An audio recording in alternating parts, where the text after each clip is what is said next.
Velho Testamento, no Novo Testamento, em Atos, em tudo. Eu tentei mostrar isso a vocês. Vou tocar nisso daqui a pouco novamente. Outro ponto extremamente importante na nossa ministração foi mostrar, queridos, que na vida dos discípulos de Jesus, a necessidade que nós temos como igreja de sermos batizados com o Espírito Santo.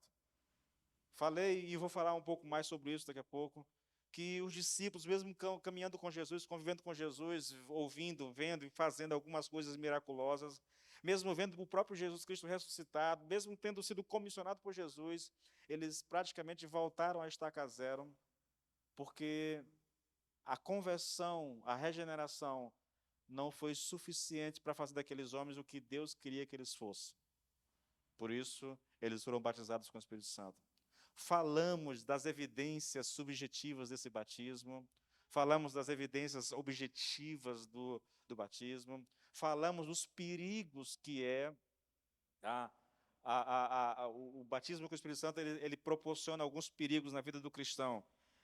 A falsificação maligna. O diabo pode falsificar os dons do Espírito Santo, o diabo pode falsificar as línguas estranhas, o diabo pode falsificar a profecia, pode falsificar qualquer dom do Espírito.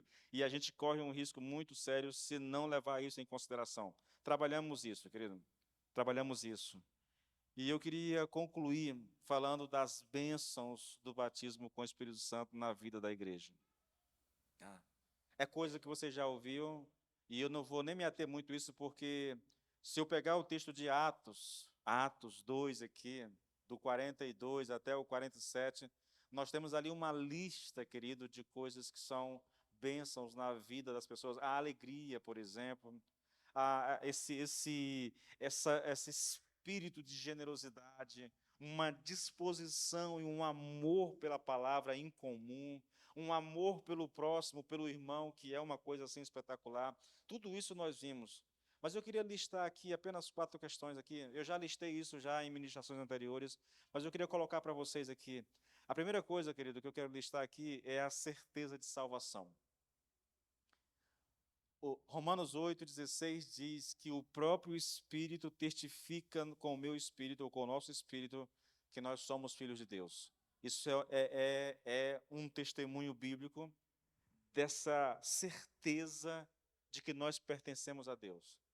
Olha, há uma diferença, irmãos, entre ter uma fé salvífica, tá, e certeza de salvação. É possível você ter fé salvífica sem que você tenha certeza de salvação. Ou pelo menos essa certeza de salvação, ela fale conosco em alguns momentos da nossa caminhada, tá? Escute, quando eu falo de certeza de salvação, eu estou me referindo ao conhecimento que eu tenho das Escrituras e às deduções que eu faço a partir desse conhecimento. Por exemplo, a Bíblia diz que Jesus morreu na cruz para nos salvar, tá? Está estampado nas Escrituras Sagradas. E se eu creio, querido, em Jesus, se eu creio naquilo que ele fez por mim lá na cruz, então eu acredito que eu sou salvo. Porque esse é o ensino da Bíblia. Entretanto, mesmo crendo em Jesus Cristo, meu Deus, que negócio barulhento, irmãos. Jesus amado. Grave bem isso. Quando eu terminar de pagar essas coisas bem aqui, querido, eu vou comprar mais uma central para colocar aqui, a gente vai deixar de usar esses ventiladores. Que coisa barulhenta, irmãos. Hã? Não, não é não.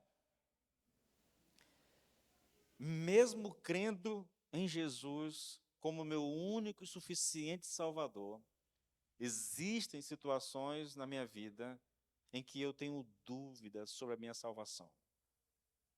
Eu digo a vocês que mesmo os grandes homens de Deus já tiveram dúvidas na sua vida. Então, não vou dizer que é normal, mas eu vou dizer que é possível ser crente, crente de verdade e ainda assim ter dúvidas em alguns momentos da sua caminhada, da sua salvação. Tá? Isto é fé salvífica. Eu olho para as Escrituras, eu leio os textos bíblicos, eu digo, Senhor, eu creio nisso. Senhor, eu confesso Jesus como meu Senhor, como meu Salvador, creio que Ele é. Mas só que há momentos na minha vida em que eu coloco em xeque isso. Eu estou passando por uma provação muito longa, eu já orei, parece que não tem resposta, o negócio está feio.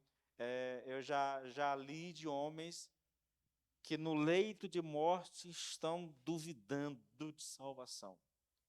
E o testemunho das pessoas ele é crente, não tem como não ser crente. No entanto, por causa das lutas e das provações, ele coloca em xeque. Isso é fé salvífica. Agora existe outra coisa, querido, que nós chamamos de certeza de salvação. É quando o Espírito fala diretamente, o Espírito de Deus fala diretamente ao meu espírito, dando testemunho de que eu sou salvo. Ah, querido, aí eu não preciso mais me apegar não é que eu vou ignorar, é porque aí eu sei que eu sou salvo, entendeu? Uma coisa, eu preciso me apegar às Escrituras e reafirmar para mim mesmo. Eu faço isso algumas vezes. Eu creio, Senhor, eu creio. Eu creio na tua palavra, eu creio que Jesus morreu por mim, eu sei que ele deu a sua vida por mim. Aí eu vou enfatizando isso para mim mesmo em oração, querido. Outra coisa é você ter essa confirmação vinda do próprio Deus. Nós falamos muito sobre isso no retiro, tá bom, queridos? A segunda coisa, a segunda bênção, querido, de ser batizado com o Espírito Santo é a alegria. Irmãos, essa é uma coisa muito interessante. Eu vou dizer uma coisa a vocês. É lógico, isso aqui é manifestação do poder de Deus na nossa vida. Mas uma das coisas que a igreja mais precisa, mais necessita nesse mundo, é de alegria, irmãos. Poucas coisas são tão atraentes, poucas coisas são tão poderosas como a alegria. É impressionante isso. Uma das características da igreja primitiva era a alegria. As pessoas iam para a morte adorando a Deus. Quanto mais o Império Romano matava gente, cristão, mais pessoas se convertiam. Eles matavam 10 vinham ao Senhor Jesus. Por quê? Por causa do testemunho daqueles irmãos. Morrem, mas sabem morrer com dignidade. Morrem, mas morrem contente, morrem felizes. Por quê, querido? Porque ele sabe que a morte é apenas o passaporte para a presença de Jesus Cristo. A igreja precisa disso, irmãos. Você vai encontrar isso em Atos, você vai encontrar isso em 1 Tessalonicenses, você vai encontrar em Pedro. Pedro usa uma expressão que é simplesmente tremenda. Ele fala de alegria indizível e cheia de glória, irmãos. É uma alegria que não pode ser descrita por linguagem humana. É uma alegria que irradia, sabe? É uma alegria que contagia aqueles que estão ao nosso redor. Isso é fruto do batismo com o Espírito Santo. O homem não pode produzir essa alegria. Não adianta, querido. O mundo produz um tipo de alegria, mas é uma alegria efêmera, é passageira, sabe? Ela não demora, ela depende das circunstâncias. Ela depende das circunstâncias. A alegria produzida pelo Espírito em nós independe de circunstâncias. Não vou aprofundar porque a gente vem trabalhando isso exaustivamente nas células. Outra característica muito importante, outra bênção tremenda, e eu anseio por isso na igreja, é o poder para testemunhar. Poder, irmãos. Não é apenas eloquência, não é apenas capacidade, não é apenas talento, não é apenas, é poder do Espírito para testemunhar. É o Espírito tomar aquilo que está sendo dito e aplicar ao coração das pessoas de maneira irresistível.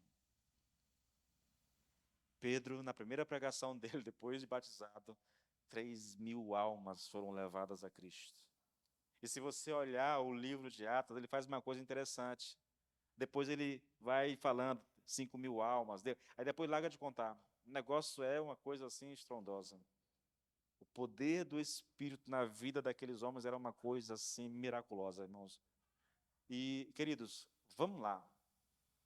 Esse poder pode ser desfrutado por nós aqui, em pleno século XXI, lá no Buriti do Tocantins. Nós podemos experimentar isso aqui. Eu não preciso voltar para a igreja primitiva, eu não preciso estar num grande centro. Esse poder está disponível onde a igreja se reúne. Agora, é fato que nós precisamos buscá-lo. Tá? Outra característica, querido, da outra bênção do batismo: ousadia e intrepidez. Eu repeti isso tanto que os irmãos já sabem. Um homem batizado com o Espírito Santo, ele não se preocupa mais com o que vão falar dele. Ele não se preocupa mais com o que os outros vão pensar dele. Mas, na verdade, ele não se preocupa mais nem com o que vão fazer com ele. Ele cruzou essa barreira, querido, da preocupação com o que os outros vão falar ou pensar de mim. Ele está além disso. Ele perdeu o medo, irmãos. Ele não tem mais medo do homem. O seu temor agora é com Deus. Ele teme a Deus mais do que qualquer coisa, mas ele não teme mais o homem. Então não importa se tem uma autoridade, se tem uma pessoa importante, ou se não importa quem seja, se ele é cheio do Espírito Santo, ele vai testemunhar com ousadia e com intrepidez. Li muitos textos, querido. Eu gosto muito de usar Pedro, porque Pedro foi um cara covarde. Pedro era um cara muito afobado. Quando o Senhor diz, olha, um de vocês vão me... Pedro, o diabo te pediu para peneirar e você vai me negar 3 vezes. Pedro disse, Senhor, eu não vou negar. Mesmo que todo mundo negue, eu não vou negar. Se for necessário, eu morro com o Senhor. Aí os outros entram no embalo, todo mundo corajoso. Senhor, nós também morremos com o Senhor. Mas na hora que os soldados judeus, os romanos, chegaram para prender Jesus, eles escaparam fora, irmãos. Fugiram. Todos os discípulos abandonaram Jesus no Getsemane. E começaram, pelo menos Pedro e João, começaram a acompanhá-lo de longe, dizendo que não o conhecia. Por quê? Medo do homem. Medo do homem. Depois de cheio do Espírito Santo, aí, meus irmãos, aí você vai encontrar um homem completamente transformado. Um homem que está vivendo no nível de fé, no nível de intimidade com Deus, de conhecimento de Deus, que é uma coisa impressionante. Agora ele não tem mais medo do homem. Agora ele está diante das autoridades e eles estão dizendo, ora, vocês vão se calar, não pode mais falar de Jesus. Eles já prenderam, já bateram neles, mas não tem nada, irmãos. Eles não estão mais com medo. O medo foi embora. O temor não existe mais do homem. E eles falam diante das autoridades. As autoridades ficam espantadas, mas eles não são homens iletrados, são, mas alguma coisa aconteceu com eles, sim. Eles foram batizados com o Espírito Santo. E por isso perderam o medo. E por isso falam com ousadia. E por isso falam com poder. Falam com intrepidez. Eu não vou citar os textos, porque eu vou cansar vocês com tanto texto bíblico. Acho que vocês nunca ouviram tanta leitura bíblica como a gente fez nesses dias agora no Retiro. Irmãos, eu quero finalizar isso aqui com uma pergunta e eu vou responder ela bem rápido. Como receber o batismo com o Espírito Santo? Eu creio que esse é o ponto central da nossa ministração. A primeira coisa que eu quero colocar diante de vocês é que, para que eu busque isso, eu preciso tomar consciência da minha necessidade. Não tem como, irmãos, eu buscar uma coisa que eu acho que eu não preciso. Por isso a necessidade de separar a regeneração de batismo com o Espírito Santo. Se eu repeti isso muitas vezes lá, se eu acredito que regeneração é a mesma coisa que batismo, eu creio que eu fui batizado no Espírito Santo. 1 Coríntios 12, 13. Se eu creio que eu fui batizado no Espírito Santo, eu não tenho por que mais buscar isso outra vez. Já aconteceu. Então, eu tentei trabalhar isso com vocês, mostrando a necessidade que nós temos de ter consciência. E eu fiz isso usando a vida do discípulo. Eu acho que não tem nada nas Escrituras que seja mais prático, né, mais didático para se mostrar do que você olhar os discípulos antes e depois do batismo com o Espírito Santo.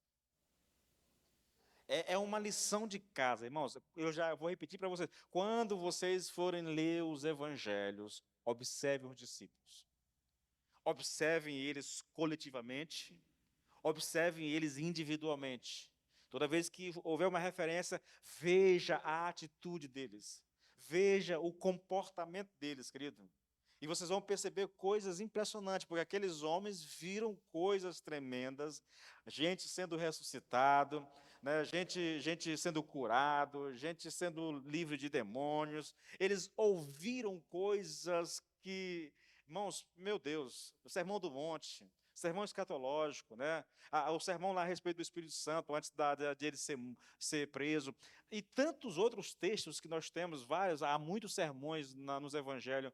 Aqueles homens estiveram ali, querido, ouvindo tudo isso, sabe? Absorvendo tudo isso, mas mesmo essas coisas não deram a eles o poder que eles precisavam para fazerem aquilo que Deus queria que eles fizessem.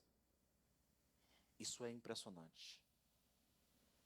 Eu confesso, eu fico chocado quando, depois que Cristo ressuscitou, depois que Cristo sopra sobre eles o Espírito Santo, aqueles homens voltam para pescar.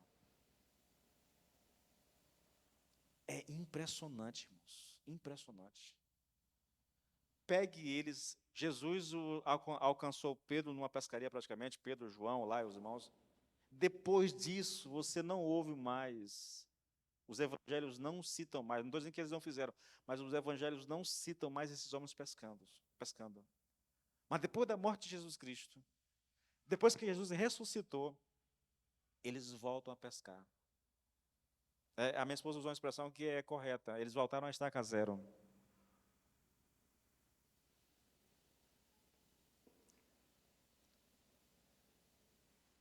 Conviver com Jesus, ser regenerado, ser salvo, ver Jesus dia a dia operando milagres, pregando, ver Jesus ressuscitado, não foi suficiente para aqueles homens.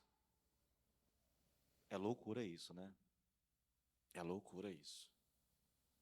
Eu acredito sinceramente que isso retrata um pouco a realidade da igreja. Quando uma igreja, irmãos, não é visitada pelo Espírito Santo, avivada pelo Espírito Santo, ela vive esse estado de normalidade que os discípulos viveram. Eles creem, né? Eles até confiam, são salvos, até fazem algumas coisas, o Senhor os comissionou, eles foram lá, operaram sinais e tudo mais, mas não estavam preparados para aquilo que Deus queria realizar na vida deles. Ah, pastor, mas isso é porque eles tinham uma missão especial. Queridos, sinto muito. O Senhor Jesus Cristo comissionou aquele discípulo, e a comissão daqueles discípulos é a mesma nossa. Ide por todo o mundo e fazei discípulos de todas as nações. Isso não é uma palavra direcionada apenas para os discípulos. Isso é uma palavra para a igreja. A igreja precisa fazer discípulos. A igreja precisa se levantar no poder do Espírito Santo e pregar o evangelho às pessoas, irmãos. É papel nosso, querido, é papel nosso. É responsabilidade nossa. E não é responsabilidade só do pastor, é responsabilidade da igreja. Da igreja. Eu preciso ter consciência da minha necessidade. Por isso eu gastei tanto tempo com vocês, mostrando os sinais internos e externos, as evidências de quem foi batizado com o Espírito Santo. Eu queria que você pudesse sondar o seu coração e chegasse a um veredito. Bom, pastor, eu fui batizado. Ou, pastor, eu não fui batizado. Mas se você tivesse consciência da sua real necessidade, porque eu creio que só assim a gente pode buscar algo para a nossa vida. Só quando nós temos consciência da nossa necessidade é que nós passamos a buscar algo para a nossa vida, irmãos. O segundo passo, querido, é buscar esse batismo perseverantemente. Abra comigo em Lucas, capítulo 11, do versículo 9 em diante. Olha o texto. Por isso lhes digo, peçam e lhes será dado. Busquem e encontrarão. Batam e a porta lhes será aberta. Lembra lá de Mateus 7,7? Pedi, pedi e dá-se-vos-á. Buscar e achareis, bater e abrir-se-vos-á. É o mesmo texto, tá bom? Pois todo o que pede, recebe. O que busca, encontra. e àquele que bate, a porta será aberta. Qual entre vocês, se um filho pedir um peixe, em lugar disso lhe dará uma cobra? Ou se o filho lhe pedir um ovo, lhe dará um escorpião? Se vocês, apesar de serem maus, sabem dar boas coisas aos seus filhos, quanto mais o Pai que está no céu dará o Espírito Santo a quem o pedir. Deixa eu fazer uma pergunta para ti. Você consegue perceber, ou consegue ver nesse texto, que aqui nós temos uma referência a pedir o batismo com o Espírito Santo? Porque, querido, quem é que vai pedir o Espírito Santo a Deus? Um ímpio? Não faz sentido, irmãos. Só quem tem o Espírito pediria a Deus o Espírito. Mas não é mais só o Espírito, porque ele já tem o Espírito. É pedir o batismo. É pedir esse poder do Espírito na nossa vida. É disso que nós estamos falando, queridos. Se vocês, apesar de serem maus, sabem dar boas coisas aos seus filhos, quanto mais o Pai que está no céu dará o Espírito Santo a quem o pedir. Só que as pessoas têm alguma dificuldade com relação a esse texto. Porque elas pensam, querido, que basta pedir e Deus vai nos dar o batismo, tá? Aí elas argumentam, ela diz assim, o texto diz que é para pedir. Eu pedi, mas nada aconteceu. E por causa disso, essas pessoas concluem que o batismo não é para todas as pessoas, é para algumas pessoas especiais. Isso não pode ser verdade, querido. Deus não faz acepção de pessoas, tá bom?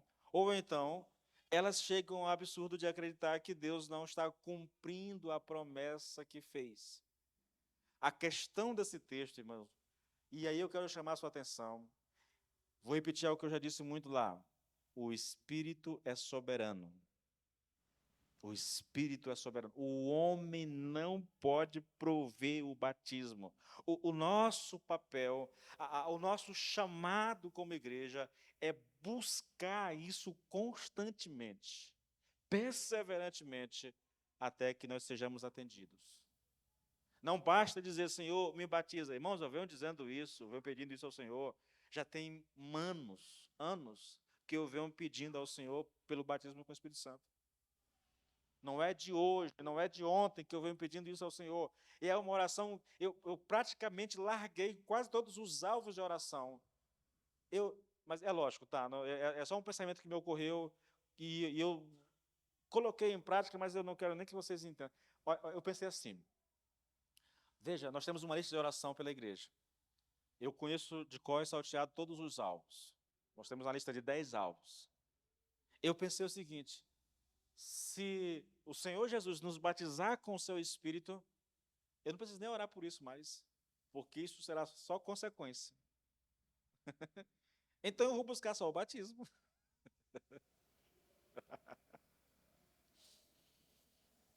Não sei se é inteligente não, querido, mas foi um pensamento que foi um pensamento que me ocorreu, entendeu? E eu tenho uns 15 dias, 20 dias em que eu venho orando por isso todos os dias, irmãos. Senhor, visite-nos com teu Espírito. Deus, venha sobre nós, batiza-nos, aviva a tua igreja. Não permita que nós vivamos como pessoas normais, como crentes comuns, que não produz nada, que vive uma vida infrutífera, que não tem alegria, que não tem prazer em Deus, que não tem prazer em nada que é espiritual, que vive só para si mesmo o tempo todo. Porque esse é um mal, querido, que tem assolado a igreja. As pessoas lotam a igreja, mas lotam a igreja buscando a realização dos seus sonhos, buscando alcançar os seus objetivos. Querem melhorar de vida, querem um casamento melhor, nada contra isso. É certo buscar. Eu só não posso fazer disso a razão do meu existir. Eu só não posso é fazer do Espírito Santo, ou do Senhor Jesus, ou do próprio Deus, o meio para alcançar essas coisas. Como se isso fosse mais importante do que ser batizado com o Espírito Santo e ser instrumento de Deus para falar de Cristo às pessoas. Queridos, a razão da existência da igreja é o testemunho. Qual é a razão para nós existirmos? Na igreja que eu congregava lá em Imperatriz, tinha um letreiro enorme. A igreja evangélica que não evangeliza não deveria ser chamada de igreja evangélica. Igreja evangélica, irmãos, ela existe para evangelizar. Ela existe para levar o amor de Deus às outras pessoas. Mas se eu não tenho certeza disso, como é que eu posso ser um testemunho, irmãos, uma testemunha, querido? Se eu não estou certo disso nem para mim mesmo. Essa é uma das fraquezas nossas, irmãos. Nós não temos segurança. Uma das coisas que eu jamais fiz, assim, que eu fiz com o pastor, exageradamente, é perguntar para as pessoas, em grupo ou individualmente, se você morresse hoje, para onde você iria? A resposta, irmãos, é perguntar e as pessoas dizem, pastor, se eu morresse hoje, eu não sei se eu iria para o céu. Se você não tem certeza que vai para o céu, irmão, como é que você vai falar para alguém do céu? Que poder você tem para falar, irmãos? Vamos aqui, essa linguagem moderna. Que lugar de fala você tem para falar de céu, irmão? Não tem, irmãos. Nós precisamos disso, querido. Nós necessitamos disso. Precisamos buscar, clamar mesmo, rasgar o coração diante do Senhor. Sabe, é a oração de Jacó, irmãos. Nós precisamos chegar nesse ponto. Senhor, eu não vou te deixar o Senhor sair daqui enquanto o Senhor não me abençoar. Enquanto o Senhor não mudar a minha vida, eu não te largo. A noite inteira agarrado com o anjo, irmãos. A luta deve ter sido o anjo querendo se desvincular dele, sair dele lá e Jacó atracado. O maranhense mesmo, atracado, irmão. Não sai daqui, só sai depois que me abençoar. A gente precisa desse tipo de ousadia para ir diante de Deus, irmãos. Se nós tivermos consciência da nossa real necessidade, querido, é assim que nós oramos ao Senhor. É assim que nós oramos ao Senhor. Sabe, querido, algumas pessoas têm dificuldade com as suas orações porque elas não são respondidas. E quando eu penso no batismo, por exemplo, eu estou orando há mais de ano, 2 anos que eu estou orando pedindo por isso. No último ano eu tenho arrochado isso mais do que na minha vida toda passada, entendeu? Tenho buscado realmente. E a gente que vai buscar, e nós vamos buscar com a igreja, eu imagino que Deus vai levantar aqui pelo menos um grupo aqui que vai encarar o desafio comigo, e nós vamos buscar, querido. E você corre um sério risco de você ir vir com garra, com vontade mesmo, e começar a orar e desejar muito, e aí o tempo passar e você não receber o batismo e você começar a esmorecer. Ah, mas Deus não me respondeu, Senhor. Pastor, eu estou buscando e não está acontecendo nada, pastor. Olha, querido, existem alguns motivos pelos quais Deus retarda a bênção na vida do crente, sabia? E o primeiro deles, irmãos, é para sabermos se nós realmente queremos aquilo que nós estamos pedindo, ou se aquela oração era apenas uma oração casual que nós desejamos hoje e amanhã a gente nem lembra mais do que estava pedindo. Porque tem muita gente que é assim, né? Ele está aqui hoje buscando fervorosamente, uma semana depois ele não lembra mais disso. Largou de orar, esqueceu de orar. Uma das parábolas mais importantes da Bíblia, irmãos, é a parábola da viuvinha pobre. Lá em Lucas. Ela tem uma causa, ela vai para diante do juiz, e o juiz, a Bíblia diz, é um homem que não teme a Deus, que não está nem aí para o homem, é um cara arrogante. E o juiz simplesmente ignora a mulher. Só que ela tem necessidade, ela precisa que aquela causa seja resolvida. Ela tem urgência com isso. Então, ela foi lá, o cara ignorou ela. Só que no dia seguinte, ela estava lá de novo. E o juiz ignora novamente. mas ela tem urgência, ela precisa daquilo desesperadamente. Então, o que ela faz? Ela volta de novo. E no dia seguinte, de novo. E depois, de novo. E de novo. E de novo.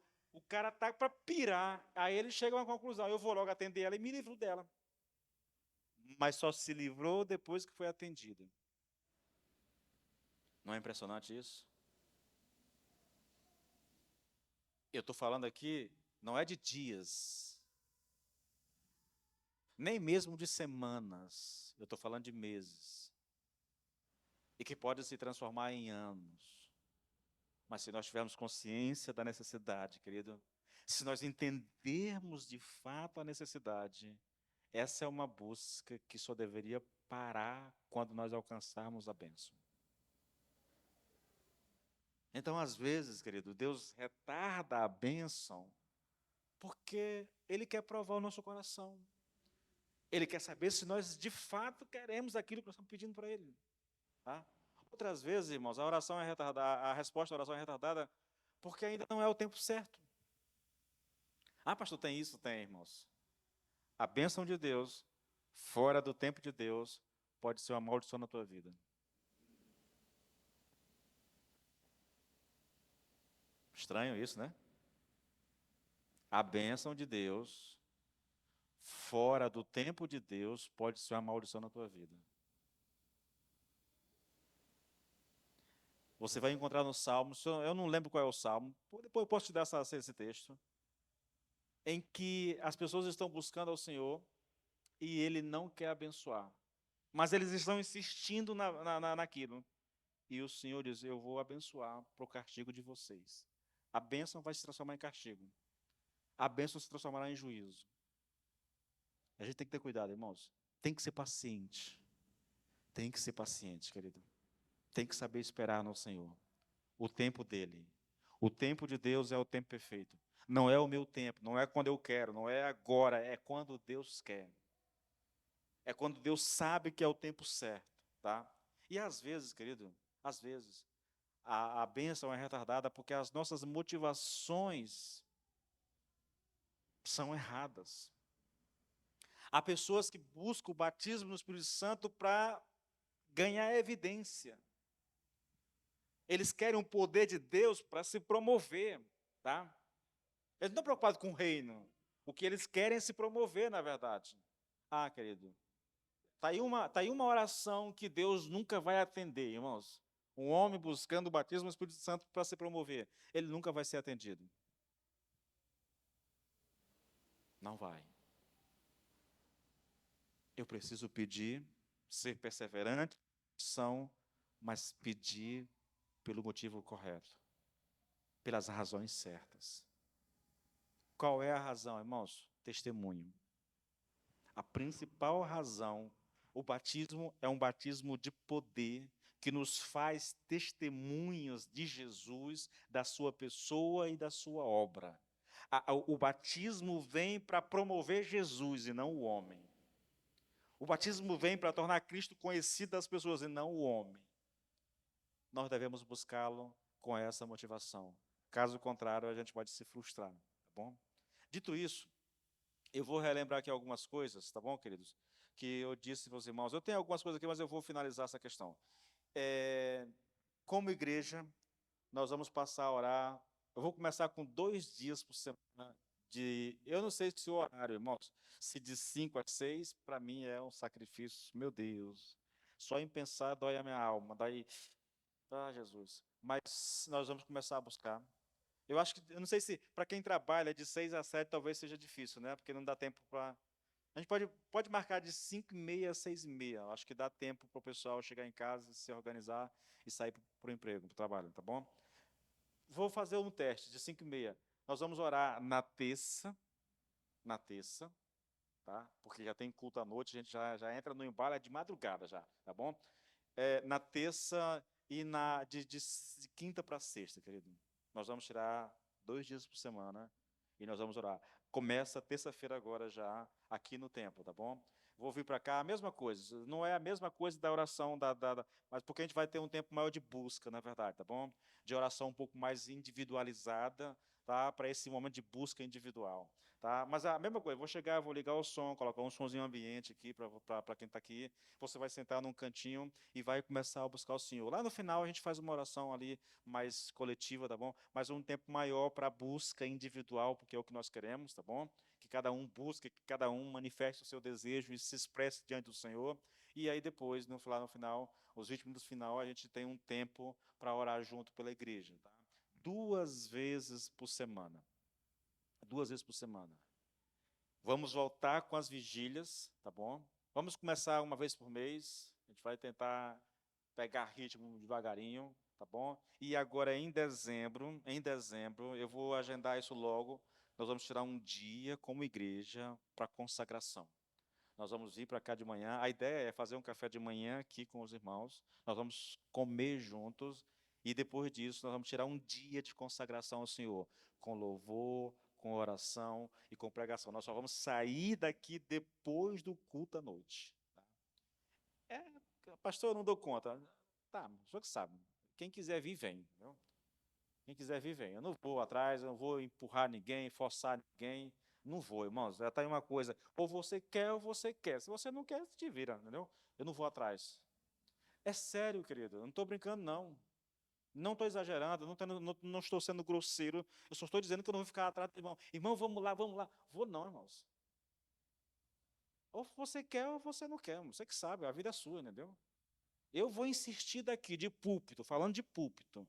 Mas não vou atrás de um e de outro, irmãos. Não vou. Se você está conformado com a vida que tem, amém, fique com ela.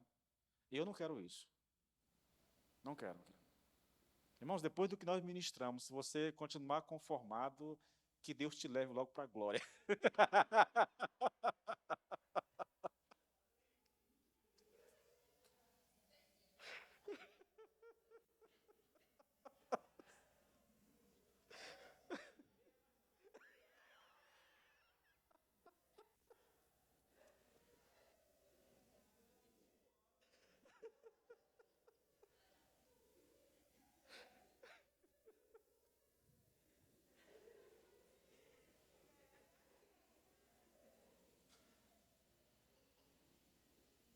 Cinco e meia, irmão.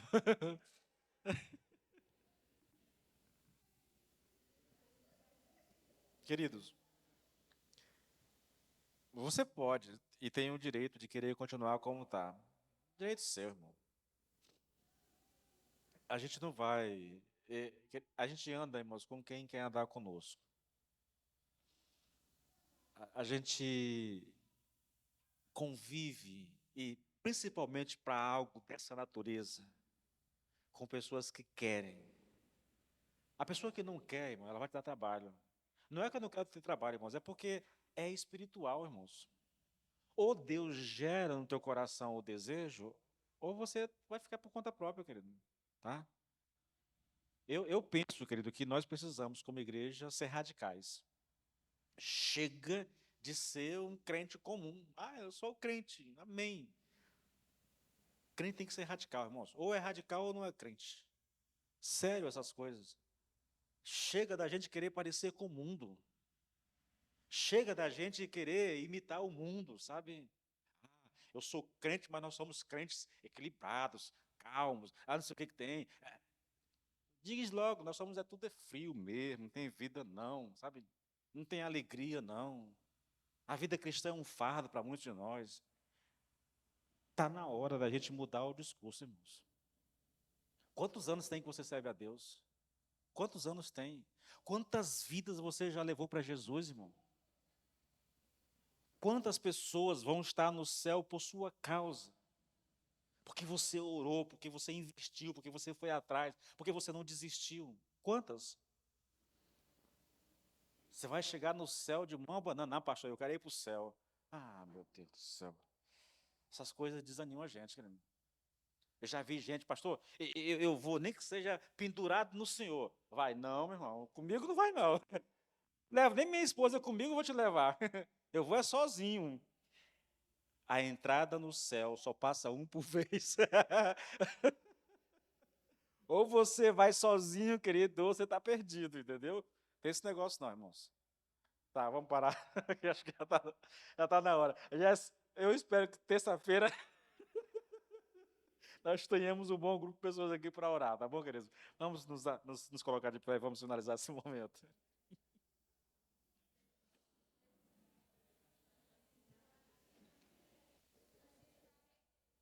Hã? O Júnior vai abrir a igreja? Muito bem, meu irmão. 5h30, terça e quinta, tá bom, irmãos? Aí a gente vai marcar a data da vigília e também vou marcar a data do nosso tempo de consagração ao Senhor aqui na igreja, tá? Pai, nós te louvamos e te bendizemos. Nós damos graças ao Senhor, meu Deus, porque nós temos sido expostos à tua palavra, Senhor, de uma forma abundante, Senhor, meu Deus, abundante. A minha oração é que toda essa exposição seja usada pelo Espírito Santo, meu Deus, para mudar a nossa mentalidade, Senhor, para nos transformar em homens e mulheres de Deus que vivam segundo a tua vontade, segundo o teu querer. Uma vida que traga glória para o nome de Jesus, Pai. Faz de nós, Senhor, testemunhas da obra de Jesus, Pai. Faz de nós homens e mulheres ousados, intrépidos, Senhor. Dá-nos esse espírito de alegria, Pai, no nome do Senhor Jesus, Pai, e nos use para a glória do teu nome, em o nome do Senhor Jesus Cristo. Amém e amém. Amém, querido.